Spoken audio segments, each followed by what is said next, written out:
Alright guys, welcome back to part 2 of Ray's chats about DC. That's not AC/DC, that's DC systems. Bad dad joke. That was a good dad joke, what are you talking about? So we're going to go into the van, but before we go in there I'll have a quick chat about solar. Solar is, it's this bigger problem with DC systems, because you can get cheap solar panels off eBay, you can get big solar panels, you can get small solar panels, and you can get a lot of people that don't understand how solar works and what they should have. So to have a good efficient system with solar, everything in life is about ratios. Everything you do has a ratio. Solar and batteries has this one too. So in a good weather scenario, so what do we got? We've got a bit of cloud out there at present. So in this sort of weather, you'd want like a 2-to-1 ratio of solar to battery. So a 200 amp hour battery, you want 400 watts of solar, and you'll be sweet. With a gas fridge or a compressor fridge, you'd be sweet. I wouldn't recommend anything under a 200 amp hour battery nowadays due to the things people run, like coffee machines, bloody blenders. People run everything nowadays, so you want a 200 amp hour battery anyway. So a minimum of 400 watt of solar will keep you out of trouble no matter what. I'm talking off grid, because as everyone knows, we're off grid people, so everything I'm talking about here is for off grid, because if you're at a van park every day, well, it doesn't matter what you've got. So we have 720 watt of solar to 200 amp hours, so we're over 3-to-1, but we've gone that big just because if it's bucketing down rain for a week and cloudy, we still don't have an issue. You could actually go to probably 300 amp hours on the 720 watt of solar and not have an issue, but in the event of a couple of weeks of cloud, it's still the amount of power we use, we could still end up having issues. You do get a lot of people that'll run 300 amp hours with 200 watt of solar, which, guys, is pointless, because unless you can get that power back in from your solar, it doesn't matter what batteries you've got. The batteries are there to run from sundown to sun up. That's all your batteries for. During the day, you want to be able to put enough power from that sun to charge your batteries and power anything else you're doing during the day. So on a good day, we'll put in 40 amps, so that'll charge our battery and run anything, everything. We can have everything on and we can still charge our battery. Most people will have 3 batteries, and bloody birds come flying through, 200, 300 watt of solar, and then during the day they'll maybe nearly make float, and then tomorrow it'll get less away from float. That's why people will only have a week to 2 weeks before they need to plug into power, because each day goes backwards that little bit more. So it doesn't matter whether it's 3 o'clock in the afternoon, 9 o'clock in the morning, as long as you hit float during the day, you'll be able to stay off grid indefinitely. Main thing is sit down, have a good battery monitor, turn everything on, work out what power everything uses. You'll know within a week of being off grid how much power you require, and then you might go, okay, well, we need a bigger solar panel so we can get topped up quicker. So it's more about solar than battery capacity. The 200 amp hour battery is mainly for, if you want to run a coffee machine that draws 1800 watts, then that's going to be pulling 120 odd amps. So a 100 amp hour battery is just not going to cut it. So you're better off just going straight to 200 amp hour battery. That way you can run your coffee machine, microwave, all that sort of stuff. Even though you can say it draws 130 amps, even a toaster at 700 watts is going to draw about 60, 70 amps. But it's only for that 1 or 2 minutes, so it doesn't actually drop your battery much. It's the long-term use. Like for us, with our big TV, it can be on at night for 4 hours, so it's that constant 15 amp drain. That's where you want that good backup in the battery, and then during the day you make sure your solar tops it up. Solar panels, it's all not about brand, it's all about you get what you pay for.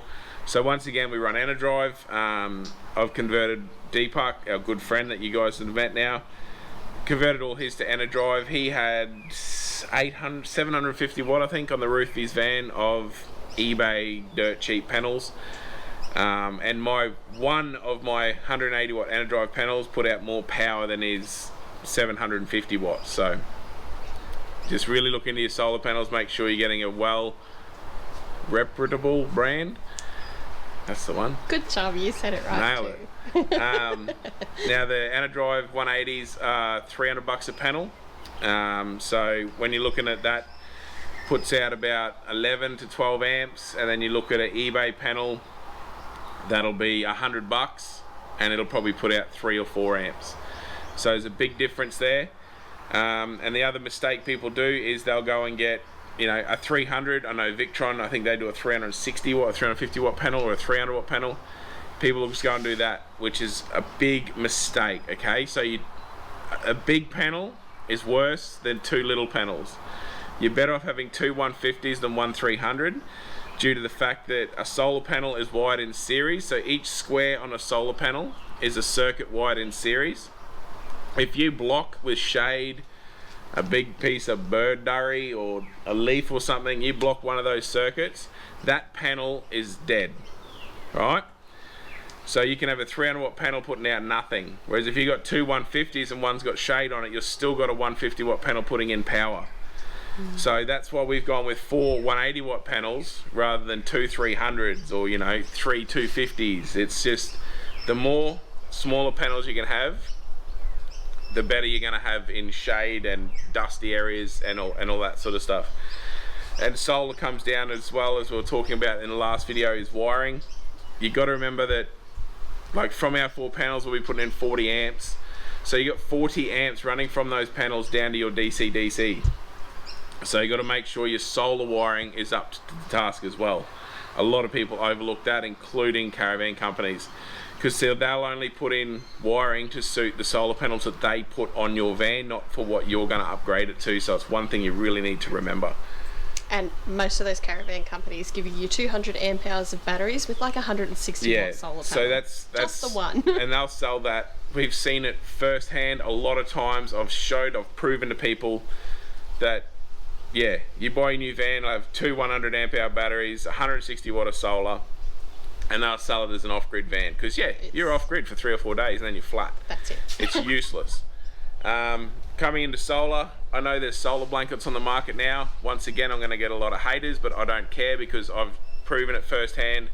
I've had actual people fix stuff that asked me to fix their stuff and prove their stuff wrong. Solar blankets are shit. They're a waste of money. If you can prove to me that there's one that's better than glass, I will be proven wrong. That's fine. I will eat my words. But I have yet to see a solar blanket perform to what they say. We were down in South Australia, and there was a bloke there. I was talking to him. I was helping him out. He's having DC issues. Now each day he couldn't get over like 12.3 volt on his AGMs. That's all he could reach, and he had a 300 watt solar blanket.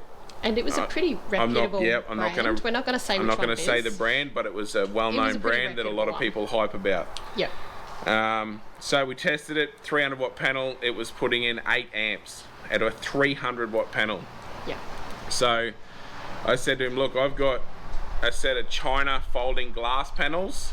They were China, but we're going to say the high end of China. Yeah, they were like $400 or something. Yep. Plugged them into his van. They were putting in, I think, 16 amps, which is still shit for 300 watt. But by lunchtime, he was on float, and he'd never seen his van on float before. He actually brought them off us. Yes, he asked us if he could buy them there and then. Asked him if he could buy them there and then, because he had a lot of people tell him to buy the solar blanket. And I said, well, I won't tell you what works. I'll show you what works. And like I said, if there's someone out there with a solar blanket that deems that it works above or says what it does, then that's fine. I'll take back my words. Please show me, because I haven't seen one yet. As far as I'm concerned, nothing beats glass panels. It's the same as those flexible folding panels. They do put out power. They do that, but not anywhere near a glass panel. I know this blankets are very portable. They take up bugger all room, but if you're reliant on it, it's just, to me, it's not worth it. You might think it's good, but to me, and from what I've seen and what I've dealt with, they're just not there yet.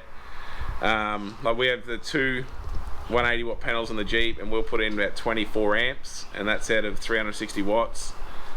If you can show me a solar blanket that's going to do that, then that's cool. I'll eat my words. That's fine. But I think that sort of touches on solar. Basically, just main thing with it is, remember, if you're having issues, it's not that you haven't got enough battery power, you don't have enough solar. You know, and if you're not running a coffee machine or that, a 100 amp hour battery is fine. As long as you've got the solar there to rejuvenate you the next day. That's where people run flat, is they can't get the power back in. Like you said, it's your battery only runs you overnight, so you don't actually need much battery power. Yeah. So when you hear those people say that they have 300 and 400 amp hours of battery, yeah, it's pointless. I don't understand why they would have that much. That's so waste of space. When we left this, I'm going to go way back to when we first initially left. We had 3 100 amp hour batteries and 1.1 kilowatts of solar. Yeah. The reason we had the 1.1 kilowatts is because they were China panels. They still put out like 60 amps, which the 3 batteries, 60 amps, we were fully charged every day. And the reason for that was we had a China fridge. We always had compressor fridges. We had a China one, and it drew I think it drew 8 amps. It's ridiculous. I think it drew 8 amps while running, and I don't think we ever heard it not running. No, I think it just ran solid non-stop. But to get that, 60 and 80 amps, we had to get over a kilowatt of China solar. If only we had the knowledge we have now when we started. It's the simple thing of back then we had that mentality of, we'll just get this for now. Whereas now we've got the mentality of do it once, do it right. Otherwise you're just digging yourself a big hole of headaches. And you're basically having to rework. So everything you've just done, you have to do it and start again. It's not worth it. It's a common misconception is if you're running out of power, you need more batteries. Well, no, if you're running out of power, you need more solar. So we'll just go inside. Actually, before we go inside, inverters. Inverters are another big thing. Oh, yes. So I've heard it a lot, and people have tried to tell me a lot that, you need a 2,000 watt inverter. Now, why? If you're not running a coffee machine or a microwave, which we do neither, then you don't need a 2,000 watt inverter. A 2,000 watt inverter, yes, it'll run your aircon, easy. But no battery system that you can put in your caravan is going to run an aircon for a long period of time. Unless you've got maybe like a dozen batteries. Unless you've got like 600, 700 amp hours of batteries and ridiculous. 2 kilowatts of solar. Yeah. Because a 2,000 watt inverter running at 2,000 watts is going to draw like 150, 160 amps. Now, if you've got a 200 amp hour battery, that doesn't even give you 2 hours worth of runtime on that aircon. Yeah. So that's when you got to look at, even if it's pulling 100 amps on your battery monitor, that's 100 amps an hour.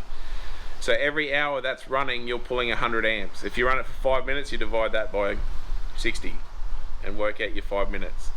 But you can turn your aircon on for 10-20 minutes to cool your van down, maybe in the middle of the day when you have lunch, cool.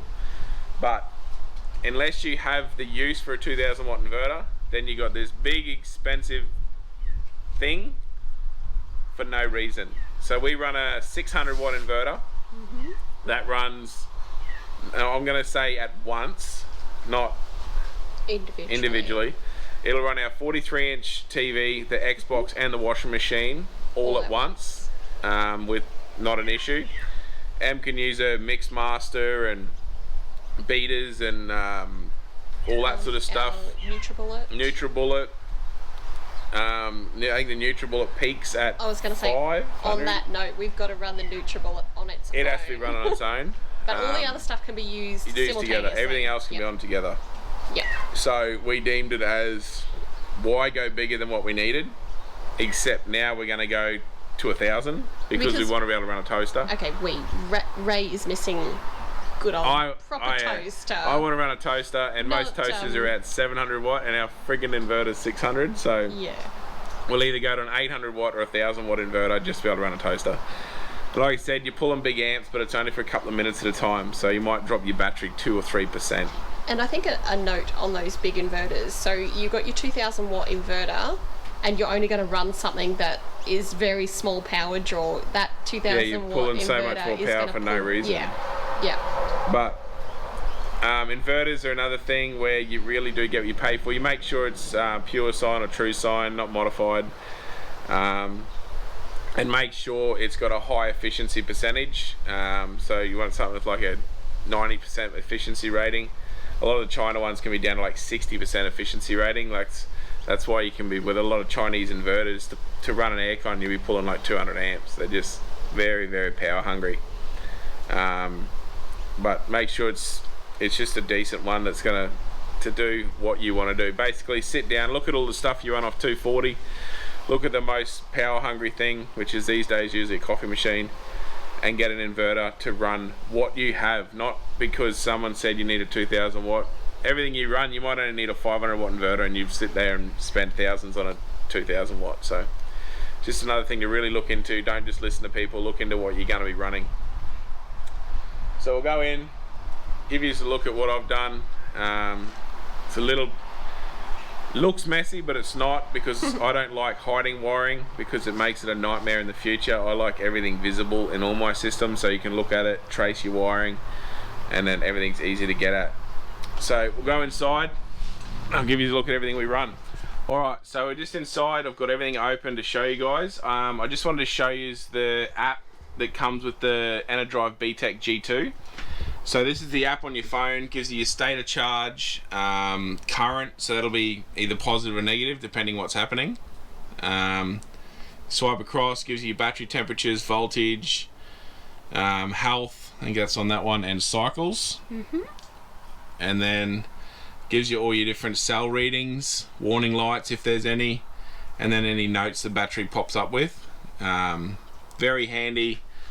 You can get a Sine Marine from Enerdrive as well, which will show basically all that on an LCD screen. I think they're $1,000. We didn't go that route because, well, I can't see it anyway. At least on my phone I can zoom in, I can see everything. So on our wall, like I said, everything we do is keep it simple. So this one, is that one? Yeah. That's an amp meter from our solar. I just wanted that displayed. Obviously it's zero at present because the battery's on float. It's actually on 1.1. Oh, 1.1. So that shows amps coming in from our solar. Inverter switch, water pump light, so that way at night when we go to bed, if the van's lit up, we've left the water pump on. That's for our TV lifter. If you want to see that, go back to our caravan build video. And this is our old battery monitor from pre-Lithium. So once you go Lithium, a standard old battery monitor isn't much good, because a Lithium battery will read 13 plus volts all the way down. So the battery can be at 10% and you'll think it's fully charged. The only thing that's good for really is amp draw, so it'll show what we're pulling out in amps and watts. And then just a couple of USBs, they're all on 240 volt, and our main switch there, I'll run you through that in a sec. So this here is our whole DC system. I've layered it so we can fit it all in one dinette. So you got Xbox. Underneath the Xbox is our external hard drive, which runs through the TV. This is the Enerdrive 200 amp hour BTEC G2, so the Gen 2 BTECs. They're actually a smart battery, that's why they got the app in them. And then we got my creation. I've made this layered, so underneath this is our inverter, our AC charger, and our DC-DC solar regulator, and the breakers for the solar. So that's all underneath. Just to be able to fit it all in the one area, I made it layered. This whole area, so this Anderson plug here unplugs, then you got Anderson plugs across the back, and then there's 3 trailer plugs, actually one's out at present, 2 trailer plugs here that run everything in the van, lights and water pump and everything. If I unplug them, I can take this whole panel out to work on it or get it to charge underneath. It's like a 5-minute job. So the way I've basically configured is positive, negative from the battery through here. You got positive, negative 2 buzz bars. One's live, one's earth. Positive comes through a master relay that powers this fuse box. This fuse box powers things like toilet, water pump, lights, hot water system, diesel heater, everything 12 volt that's under like 10 amps, which goes through into the trailer plugs that go then all the way through the van. Relay for the water pump, obviously. And then over this side we've got resettable circuit breakers for DC-DC, AC-DC, solar, and the fridge. The fridge one's this awesome little one here. I wanted all of them to be like that, but we couldn't get any more at the time. Yeah. So that was what we ended up with. Like I said, it looks like a crow's nest, but it's actually really, really simple to use. And like I said, the whole lot can lift out and get at the chargers underneath if we ever, you know, had to change something or get something out, just future works. And then just around this side here is the 240 side of things. So 240 was, I wanted the inverter to basically, you see a lot of the inverters these days that trip over automatically as you plug into mains. Your van will go live. The smart changeovers and that, which are awesome, don't get me wrong, they're wicked, really simple idea, but I don't like relying on electrical items like that. You know, if that fails and then you got a nightmare on your hands trying to switch everything over. So just down in that corner, can you see it down there with the camera, that there is a generator switch. So right now that's down on mains. If I flick that to the top, the whole van goes live off the inverter.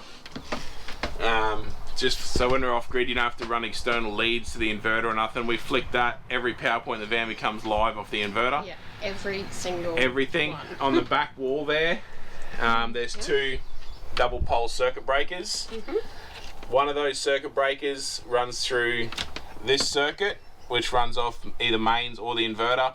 The other circuit breaker runs a second circuit which powers a separate power point, which is just the aircon, the hot water system, and the battery charger, because obviously when you flick over to inverter, you don't want your inverter to try and power those three items. So they're on a completely separate circuit to the rest of the van. Very easy to manage. You know, we get off grid, all you do is flick that switch over and everything's live and working as if we were on mains. Everything in the van, we stayed 12 volt except for the TV, Xbox, washing machine. Everything else, fridge is all 12 volt, all the lighting's 12 volt, water pump, everything still runs off 12 volt. Everything. All our charging, USBs, everything is all 12 volt. Except laptop, which they chew a bit of power, guys. They actually do chew a bit of power on the inverter.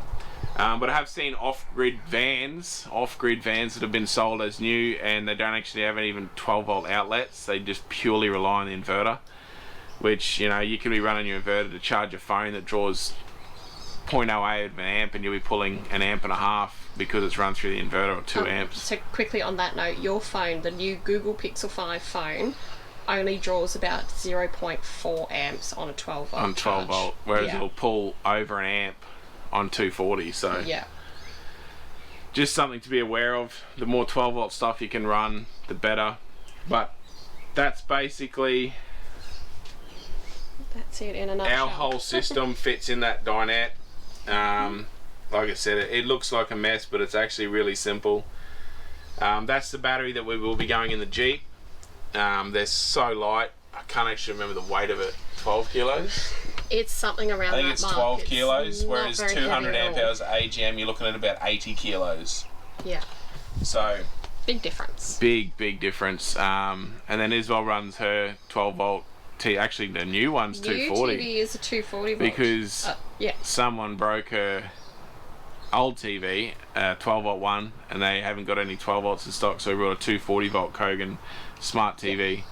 So it'll be interesting to see what the 12 volt Kogan smart TV used on 12 volt compared to the 240 one now. So we'll let you guys know anyway. We'll do a review on that. Yeah, I think that'll be somewhat similar though, I'm hoping because it was an older TV and now this is a newer technology TV. Really hoping it is. And things like you need to remember when you power, water pumps will drain a bit of power even if you're not using it. If you just leave your water pump turned on, they still have a little drain on them. Just something to remember.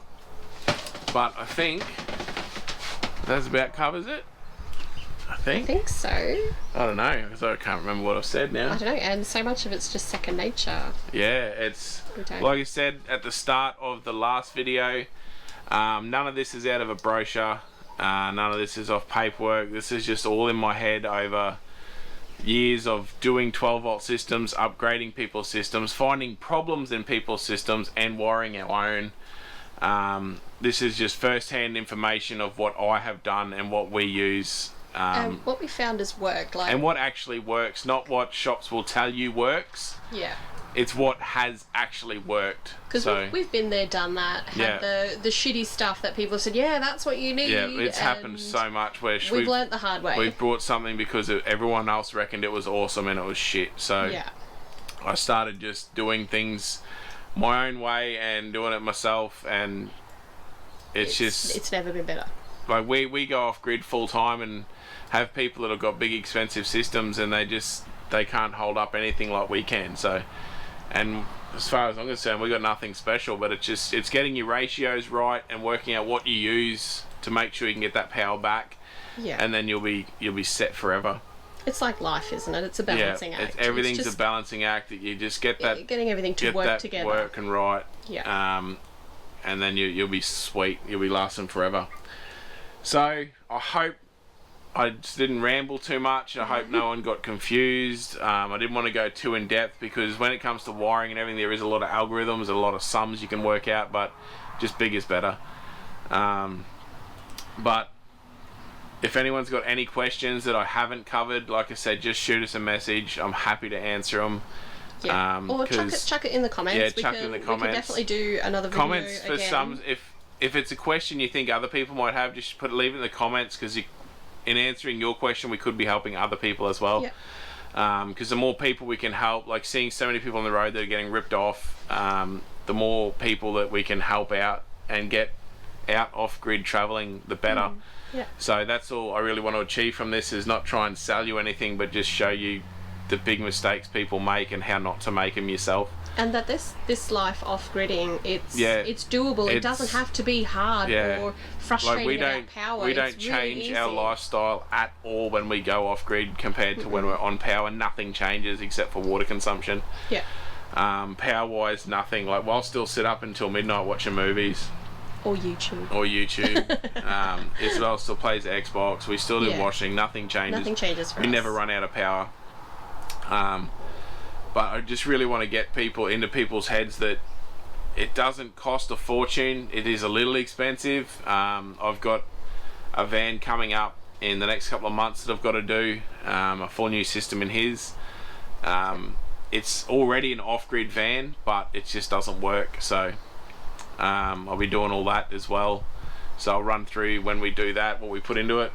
But yeah, hope I didn't ramble on too much and bore anyone or go over anyone's head. I think I kept it pretty simple. But don't forget to like the video if you liked it, subscribe to the channel, and I'll see you next time for Ray's Chats.